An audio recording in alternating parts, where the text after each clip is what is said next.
Hi everyone, Ottawa, Alberta here, the internet's busiest music nerd.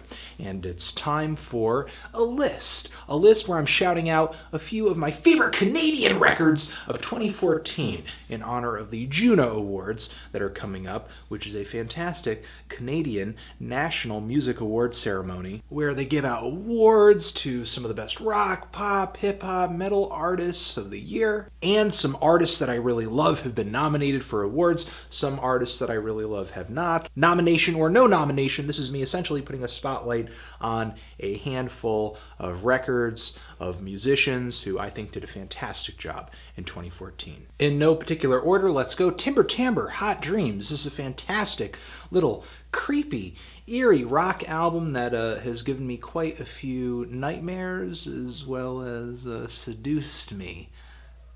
That's creepy. No, but really, the songs on this record are very haunting. They do sound like they are fit for a horror movie, but there are some romantic notions behind some of these songs too, such as the title track off of this thing, Hot Dreams. And the deep, charismatic, but also off-putting vocals of frontman Taylor Kirk. Sounds like a cross between Elvis Presley and a David Lynch movie. There's some great tunes on this record. It's got a lot of personality, a lot of great instrumentation, a lot of color, a lot of great melodies. Hope you listen to it.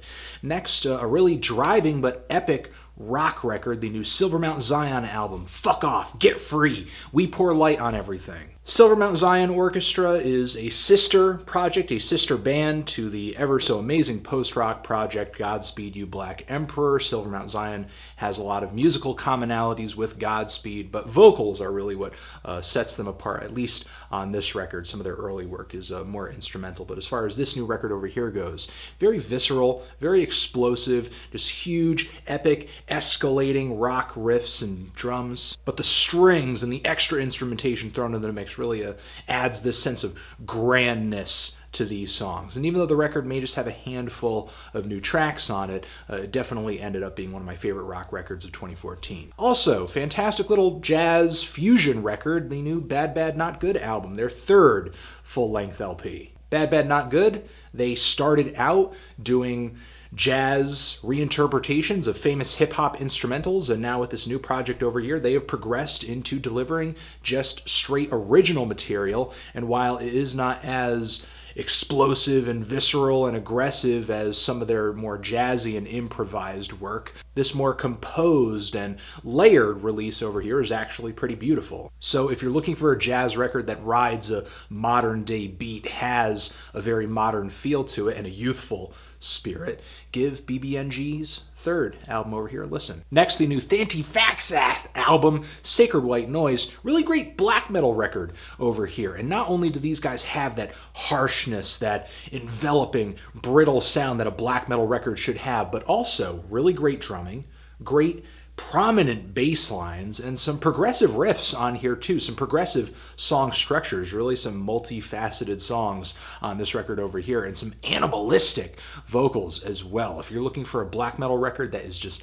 off the wall, insane, just brings a lot of volume, a lot of energy, and some experimental and virtuous riffs, this Thant eFax album should do the trick. And Owen Pallett's In Conflict, if you're looking for a bit of art pop, a bit of Baroque pop, this new Owen Pallett album over here should do the trick. Owen Pallett, a fantastic violinist, arranger, and songwriter, and this new album over here is easily some of his most rhythm-driven tracks yet, really some of his peppiest and catchiest songs in his repertoire thus far. Very dramatic, and I would say very theatrical as well. And moving on to this next record, a folk record from Muskox, Woodfall. If you're looking for an instrumental folk album with some really beautiful, nimble compositions and some wonderful arrangements coming together between the acoustic guitars and the strings on this thing, do give this album a listen. It's just an hour-long record. It's really pleasant. It's, I would say, relaxing, very easy on the ears, very sweet, but I would say emotionally stirring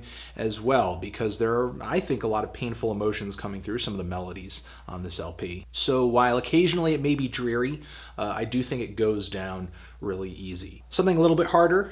Next, the new Beyond Creation record, Earthbound Evolution. This is a technical death metal record, and even though this album to me was just maybe a little bit too similar in sound to the band's debut full-length record, what really sets this band apart from a lot of technical death metal bands is the prominent bass guitar, actually fretless bass in the mix on this record, which gives a lot of these tracks here a really slinky sound. Of course, there are incredibly guttural and aggressive vocals on this thing, some very nimble and jagged and dizzying guitars, some intense drumming too. Everything you would expect in a technical death metal record is on this record, and it is done well, but that bass guitar, it sticks out a lot, and believe me when I tell you, it gives them a sound that is much more dynamic than most bands in their genre. Next, the new Deadmau5 album, While One Is Less Than Two.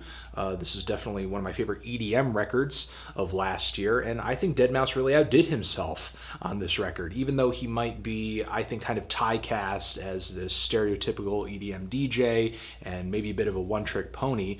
He really pulled through on this album. I think getting a little bit of influence from artists like eFax Twin and bring some acoustic instrumentation, some arranged instrumentation into the mix. It sounded like he was fusing soundtrack music with his usual style of EDM, which I think brought a little bit of class and some much needed variation that was kind of missing from his previous efforts. And finally, the new Ought album, More Than Any Other Day. These guys are an indie rock and art punk band that pulls a lot of influence from bands like Talking Heads. There are some dance grooves on this record, some rock grooves, but maybe the most chilling and gripping thing on this album are the really tense and strange vocals that are sometimes performed with a spoken word delivery and give some kind of clever, funny, satirical sort of poetry. They're a young band. This is their debut record, and already, while they do not have the most definitive of sounds, I think they have a lot of energy. I think they have a lot of great ideas, and they are certainly out there enough to warrant at least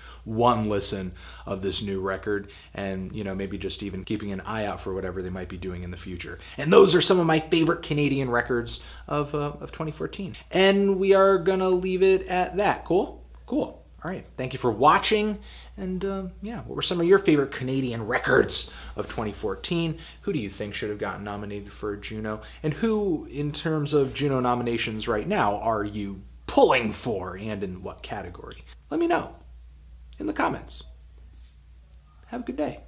Anthony Fantano, Canadian music, the JUNOs, forever.